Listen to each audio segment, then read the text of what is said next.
Jom kita lihat cara mudah nak rekod belian kredit bisnes anda guna jurnal belian. Baru mula bisnes? Pening fikir cara nak rekod semua hutang tu. Jangan risau, jom kita ringkaskan. Fikirkan jurnal belian ni macam buku log khas, hanya untuk rekod barang yang dibeli secara hutang. Proses dia mudah je. Ia bermula bila anda beli barang dari pembekal secara kredit. Mula-mula, anda akan dapat invoice asal. Dokumen inilah yang akan jadi sumber untuk rekod anda. Invoice ni penting tau. Ia yang mencetuskan keseluruhan proses merekod dalam jurnal. Tapi, apa jadi kalau ada kesilapan? Macam mana kalau harga dalam invoice tu salah?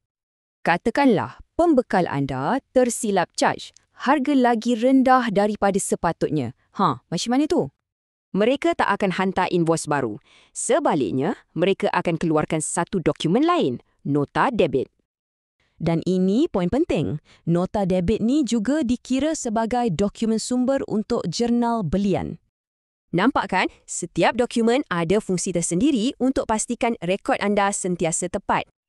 Jadi, ringkasnya, dua dokumen inilah sumber utama maklumat untuk jurnal belian anda. Sekarang, anda dah faham prosesnya. Jadi, apa langkah anda untuk pastikan rekod sentiasa betul?